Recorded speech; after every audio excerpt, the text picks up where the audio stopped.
Bonjour à tous et bienvenue sur Copo & Co. Vous le voyez derrière moi, on avait fait pas mal d'années de travaux pour qu'on ait une maison assez jolie, voilà, confortable, agréable à vivre. Et puis ces derniers temps, j'ai passé pas mal de temps à retaper mon atelier pour qu'il soit joli, agréable à vivre.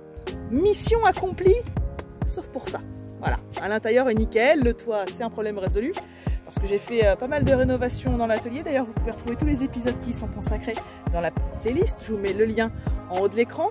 Mais vous voyez ce mur de parpaing, et ben c'était la petite dernière verrue qui est restée sur cette jolie peau. Donc, on va s'en charger. On va poser un bardage qui vient de chez James Hardie. Il aura l'apparence du bois, mais il aura la couleur des pierres qui se trouvent juste derrière moi. C'est bien pensé, c'est très bien pensé. Alors pour la pose, je vais vous détailler ça au fur et à mesure de la vidéo, mais si vous voulez les spécifications techniques, vraiment les codes précis, etc., je vais vous mettre le lien dans le descriptif vers un document récapitulatif qui vous donnera en fait vraiment toutes les informations qui sont nécessaires si vous aussi, vous voulez faire un chantier de ce type. Allez, c'est parti, on se met au boulot. Et c'est parti pour les premières étapes où déjà, j'ai le temps de supprimer quelques petites choses qui allaient nous gêner sur la pose, à savoir quelques gonds résiduels, etc. Et puis ensuite, s'en est suivi la prise des cotes pour notamment les premières découpes, celles des profilés de ventilation qui vont se retrouver en bas de chaque mur. Ils vont permettre au bardage justement d'être ventilé, donc de durer dans le temps et surtout aussi d'empêcher les rongeurs de venir faire leur habitat dans le mur. Alors pendant que vous vous abonnez à la chaîne, car oui, ce n'était peut-être pas encore fait, donc vous avez un bouton s'abonner juste sous la vidéo et vous êtes souvent nombreux à me dire que vous ne voyez pas les nouvelles vidéos qui sortent. Si vous êtes déjà abonné, prenez bien garde à ce que la petite cloche soit elle aussi activée sous la vidéo. Donc vous voyez ces fameux profils de ventilation, ils sont là, je les ai fixés dans mon mur à l'aide de chevilles à frapper. L'idée est vraiment de partir extrêmement bien de niveau parce que du coup après ça nous permettra de fixer les supports de départ et ensuite du coup d'avoir un bardage qui est bien droit.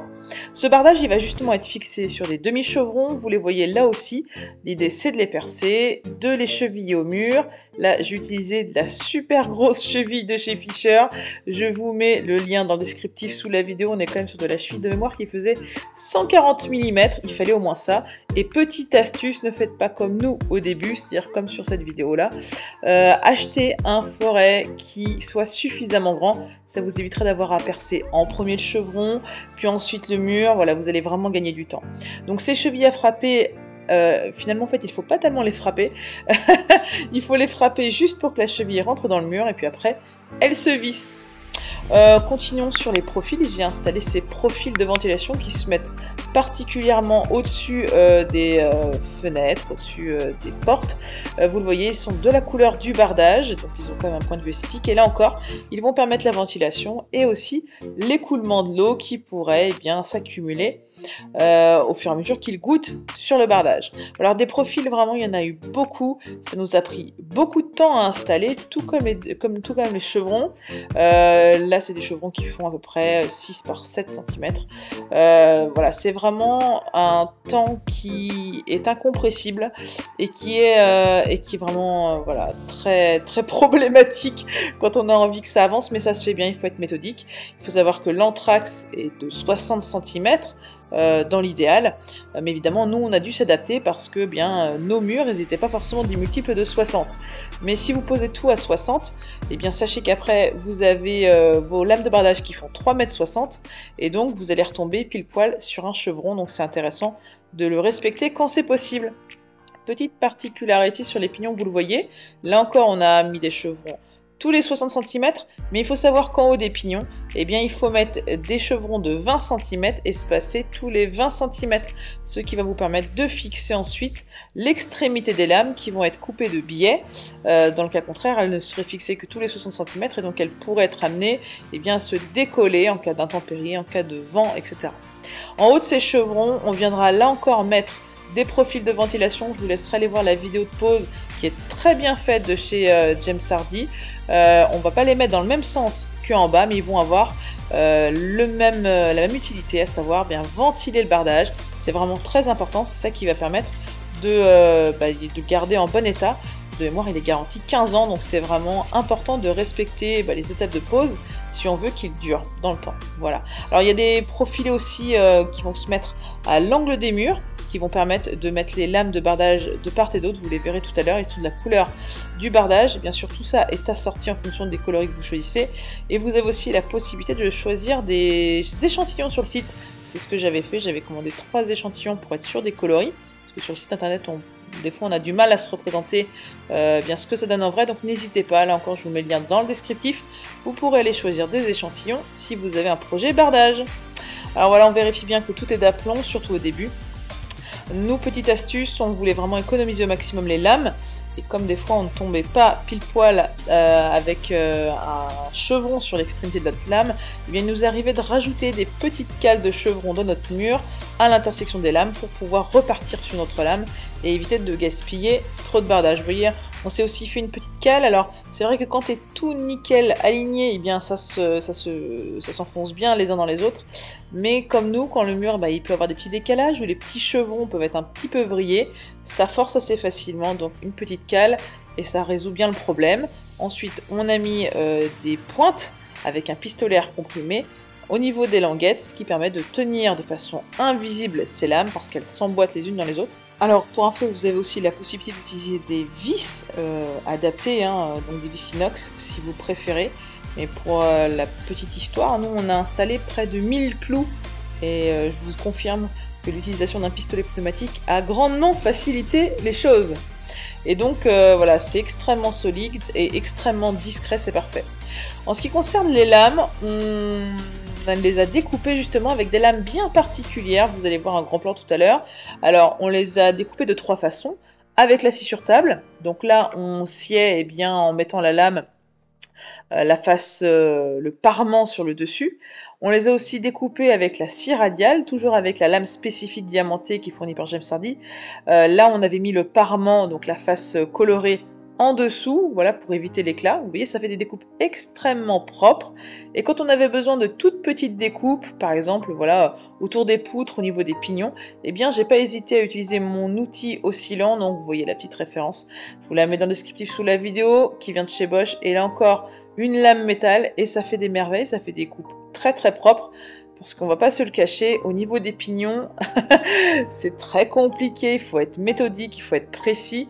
Et donc ça aide vraiment à faire un travail dont on est fier juste après. Alors à chaque fois qu'il y a une coupe, j'ai oublié de vous en parler, mais c'est aussi très important pour la pérennité du bardage, eh bien il y a un petit produit appliqué avec un pinceau. En fait c'est de la peinture qui est de la même couleur que le bardage, et donc ça vient étanchéifier, ça vient l'imperméabiliser, ça évitera qu'il y ait des infiltrations qui se mettent.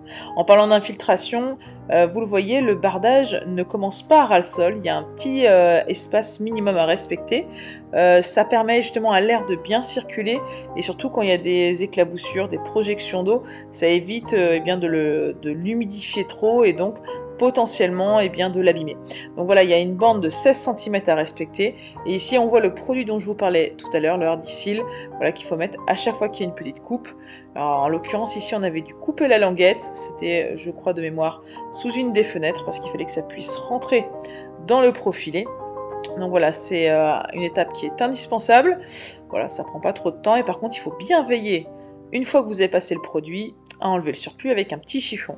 Et progressivement, eh bien, vous voyez, on continue, on voit déjà le changement. D'ailleurs, likez, commentez cette vidéo si vous êtes d'accord avec moi sur le fait que quand même, c'est vachement mieux maintenant. Parce que pour la petite histoire, eh bien, l'urbanisme, il trouvait que c'était moche mon projet. Moi, je ne trouve pas, et je ne regrette pas du tout les parpaings qui était avant le décor qu'on voyait tous les jours. Alors pour la petite précision, on a aussi habillé tous les entourages de portes et fenêtres, mais seulement celles qui étaient déjà installées et qui ont été récemment changées. J'ai des huisseries qui seront bientôt refaites, donc pour celle-ci, je n'ai pas fait l'entourage de fenêtres. Voilà, je le ferai dans un second temps, c'est pour ça que j'ai gardé quelques lames en réserve. Une fois que les nouvelles fenêtres seront posées, vous le voyez, pour les lames qui ne peuvent pas être clouées, eh bien, il y a des vis dont la tête a un coloris qui est assorti avec le coloris-Nola, mais ça c'est vraiment bien pensé. Ensuite un petit coup d'acrylique pour terminer, et puis vous le voyez, on arrive déjà à la dernière bande de notre bardage qui va venir se poser sur le profil de ventilation qui est posé en haut du mur. Là encore, il y a une petite lame d'air qui est laissée, ce qui permet justement à l'air de circuler. C'est prévu comme ça et ça permettra et bien justement d'avoir un mur sain.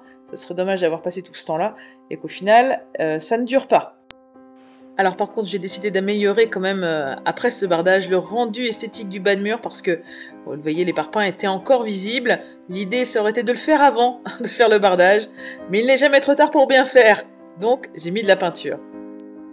Donc après un coup de nettoyeur haute pression, un bon brossage, et bien j'ai mis une primaire d'accrochage qui vient de chez Cécile Pro, vous le voyez. L'idée c'était déjà de recouvrir, en fait, d'avoir une bonne phase d'accroche sur le parpaing.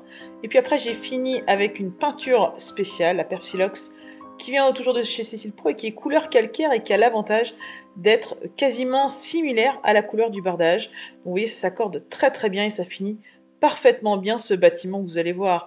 Les vues générales, souvenez-vous du avant-après. Voilà, je trouve que cet atelier est maintenant dans un état magnifique, bien achevé. Je vais être très heureuse de pouvoir travailler dedans dans les prochaines années, car je suis sûre que ça va durer. Et puis, j'espère que vous allez vous abonner, car bien entendu, maintenant que l'atelier est terminé, eh bien, il y a beaucoup de choses à faire à l'intérieur. Donc, je vous dis à très bientôt sur Copo & Co. Et surtout, n'oubliez pas, likez, commentez et faites plein de copeaux. Bye bye.